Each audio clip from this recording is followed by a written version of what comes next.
Welcome to Tripura Info News Update. Tripura পুলিশের মহাপরিচালক DGP অনুরাগ ধানকারকে মঙ্গলবার রাষ্ট্রীয় মর্যাদায় শেষ শ্রদ্ধা জানানো হয়েছে। পুলিশ সদর দপ্তরে তাঁকে গার্ড অফ অনার প্রদান করা হয় এবং পরে সচিবালয়ে রাজ্যপাল, মুখ্যমন্ত্রী সহ শীর্ষ প্রশাসনিক ও পুলিশ কর্মকর্তারা শ্রদ্ধা নিবেদন করেন। 1994 ব্যাচের এই আইপিএস কর্মকর্তা দীর্ঘ 3 দশকের কর্মজীবনে সততা, নিষ্ঠা ও পেশাদারিত্বের জন্য বিশেষভাবে সমাদৃত ছিলেন। তার আকস্মিক মৃত্যুতে রাজ্য জুড়ে শোকের ছায়া নেমে এসেছে। মৃত্যুর কারণ জানতে তদন্ত চলছে। শুনে নিন মুখ্যমন্ত্রী কি বলছেন।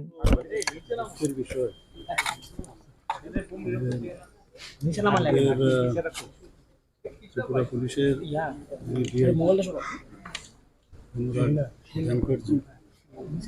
সবাই জানি 1994 ত্রিপুরা ক্যাডারের 1994 ব্যাচে এবং ওনাকে আমি কদিন যাদের থেকে ডিজি হিসাবে উনি জয়েন করেছেন, মানে ওনার উপর আমার খুব ভরসা ছিল। যেখানে ল অ্যান্ড অর্ডারের কথা আছে, উনি যেহেতু আছেন আমি নিশ্চিন্ত ছিলাম যে ল অ্যান্ড অর্ডার নিয়ে আমাদের কোনো সমস্যা হবে না। কারণ ওনার যে কর্মক্ষেত্রে যে ওনার উল্লেখযোগ্য যে সফলতা আমাদের সবার জানা,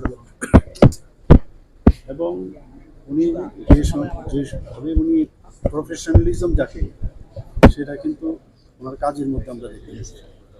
আপনারা জানেন যে গত 18 তারিখও যখন আমাদের ত্রিপুরা পুলিশের পাসিং আউট প্যারেড আমি গিয়েছিলাম, সেখানেও বেশ সুন্দরভাবে ওনার সাথে কথা হয়েছে। প্যারেড শেষ হওয়ার পর উনি ওনার বক্তব্য দেওয়ার পর আমার বক্তব্য আমি দিলাম, এবং যখন আমরা একত্রিত হয়েছি এখানে চা খেতে, ওনার মেসেজও ছিলেন, আমরা বেশ সুন্দরভাবে কথা বলেছি। কিন্তু ভাবতেই পারিনি যে এরপরই এরকম একটা ঘটনা ঘটতে পারে।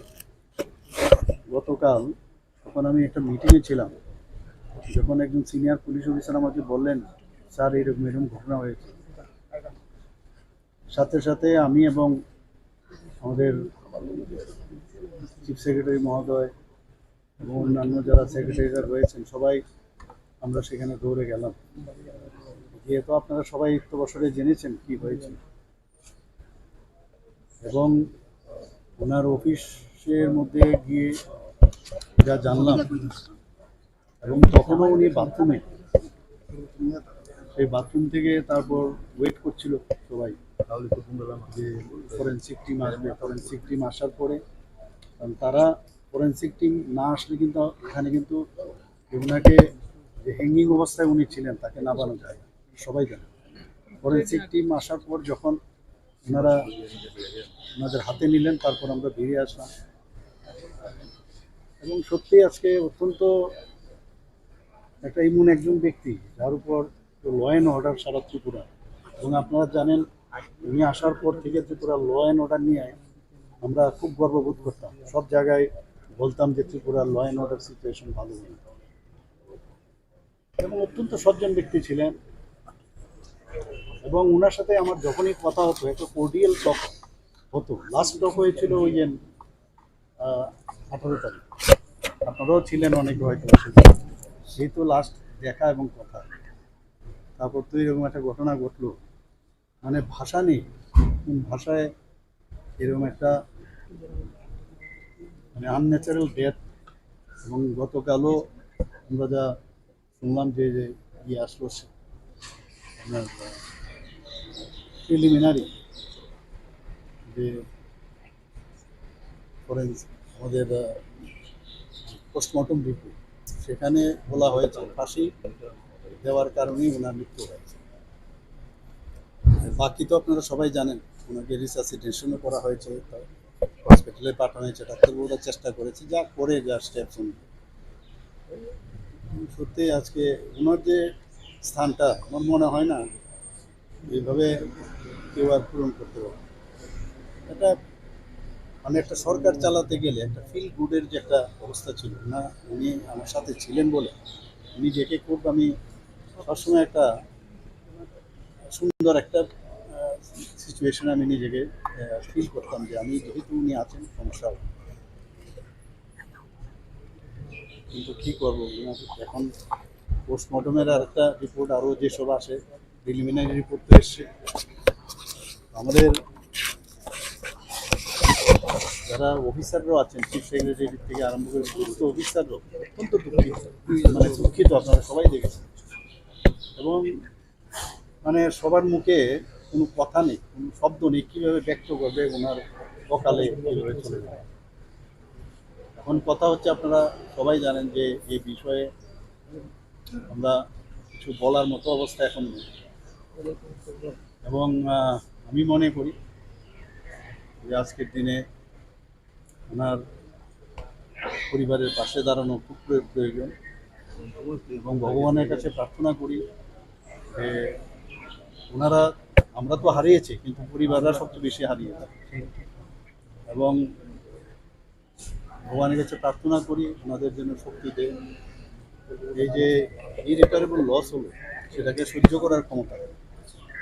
এবং ভগবানের কাছে আমি এটাও বলবো, ওনার আত্মার সদ্গতি আমি কামনা করি, ওনাকে আমি শ্রদ্ধাঞ্জলি দিয়ে এই কথাগুলোই আমি। পুরো তদন্ত বিষয় কি তদন্ত কমিটি দাঁড়িয়েছে হাইকোর্টের চিফ জাস্টিসকে দিয়ে তদন্ত? দেখুন, এইগুলো তো আইন অনুসারে যা যা করার আমরা করব, আইনের বাইরে তো আমরা কিছু, আইন যেটা আছে সেটাই আমরা করব। মানুষের স্থিতি সম্পর্কে জানতে চাই, কেন তিনি এইরকম রাস্তা অবলম্বন? না, আমি তো বললাম তো, গত পরশু দিনে ওনার সাথে আমি কথা বললাম, আপনারাও দেখেছেন, খুব হাসি খুশি সব দিকে।